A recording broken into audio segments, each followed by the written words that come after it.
होमी जहांगीर भाभा को भारत के nuclear programme का जनक माना जाता है। 1966 में अगर उनकी मौत एक प्लेन क्रैश में नहीं होती तो न्यूक्लियर एनर्जी के क्षेत्र में भारत महारत हासिल कर चुका होता। क्राइम अजीब सी देख रहे सभी दोस्तों को मेरा प्यार भरा प्रणाम। आइए आज की इस एपिसोड में जानेंगे होमी जहांगीर भाभा के बारे में।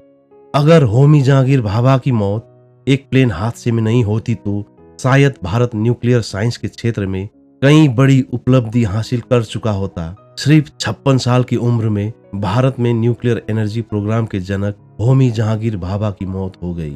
कहा जाता है कि होमी जहांगीर भाभा की मौत के पीछे साजिश थी।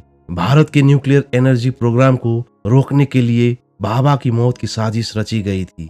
होमी जहांगीर भाभा जिंदा होते तो भारत न्यूक्लियर एनर्जी के क्षेत्र में महारत हासिल कर चुका होता। होमी जहांगीर भाभा का जन्म 30 अक्टूबर 1909 को मुंबई के एक अमीर पारसी फैमिली में हुआ था। 18 साल की उम्र में भाभा ने कैम्ब्रिज यूनिवर्सिटी में मैकेनिकल इंजीनियरिंग की पढ़ाई शुरू की। बाद में उनकी रुचि फिजिक्स की तरफ बढ़ी। अपने पिता की मर्जी पर 1930 में उन्होंने मैकेनिकल इंजीनियरिंग की पढ़ाई तो कर ली, लेकिन आगे फिजिक्स की पढ़ाई जारी रखी। 1934 में उन्होंने कॉस्मिक रे को लेकर अपना पहला रिसर्च पेपर सामने रखा। न्यूक्लियर एनर्जी के क्षेत्र में उन्होंने अपनी पढ़ाई और रिसर्च जारी रखी। 1939 में वो छुट्टियां मनाने भारत आए थे, लेकिन लौटकर वापस नहीं जा सके क्योंकि तब तक सेकेंड वर्ल्ड वॉर छिड़ चुका था। 1940 में नोबेल पुरस्कार विजेता डॉक्टर सी.वी. रमन ने उन्हें बेंगलुरु के Indian institute of science join करने को कहा। वो फिजिक्स के रीडर के तौर पर कॉलेज में पढ़ने लगे। 1945 में Tata institute of fundamental research की स्थापना हुई। होमी जहांगीर भाभा को वहां का डायरेक्टर बनाया गया।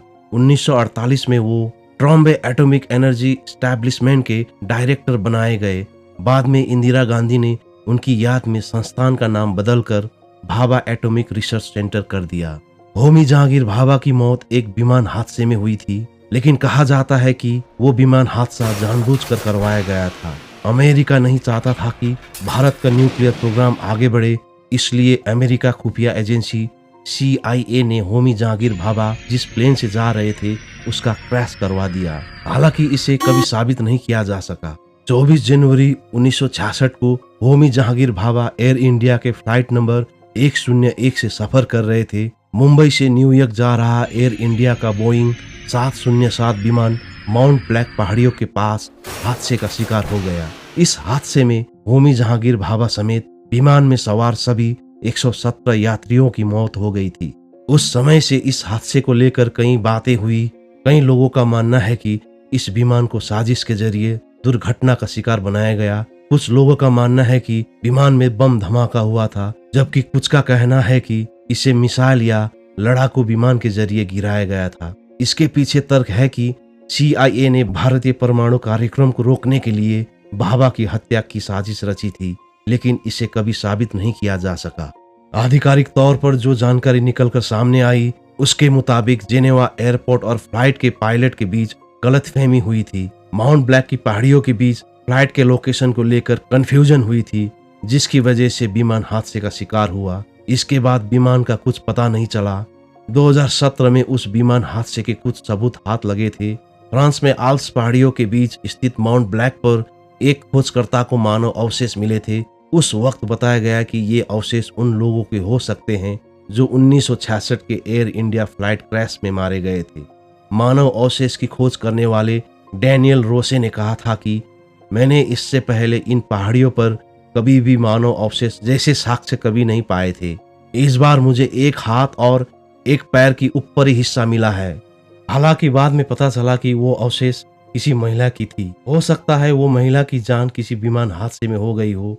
ये दावा इसलिए मजबूत था क्योंकि मानव अवशेष के साथ वहां एक विमान का जेट इंजन भी मिला था।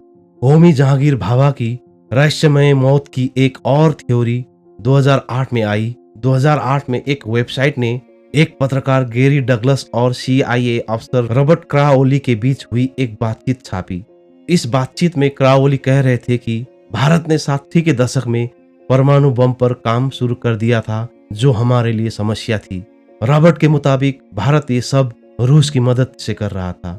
इस बातचीत में रॉबर्ट क्राउली ने भाभा को खतरनाक बताया था।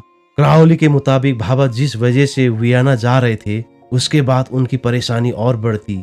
कहा जाता है कि इसी वजह से विमान के कार्गो में बम विस्फोट के जरिए उसे उड़ा दिया गया। कहा जाता है कि अक्टूबर 1965 में भाभा ने ऑल इंडिया रेडियो से घोषणा की थी, अगर उन्हें छूट मिले तो भारत 18 महीनों में परमाणु बम बनाकर दिखा सकता है। भाभा चाहते थे कि ऊर्जा, कृषि और मेडिसिन के क्षेत्र में देश की प्रगति के लिए न्यूक्लियर एनर्जी प्रोग्राम बने।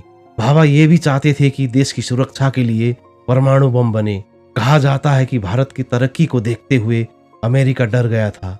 अमेरिका को लग रहा था कि अगर भारत ने परमाणु बम बना लिया तो ये पूरे दक्षिण एशिया के लिए खतरनाक होगा। इसलिए CIA ने भारत के न्यूक्लियर प्रोग्राम को रोकने के लिए भाभा की हत्या की साजिश रची। ऐसे ही रहस्यमयी क्राइम को जानने के लिए मेरे चैनल को सब्सक्राइब करके बेल आइकन को जरूर दबाइएगा। लाइक और शेयर करना बिल्कुल भी मत भूलिएगा।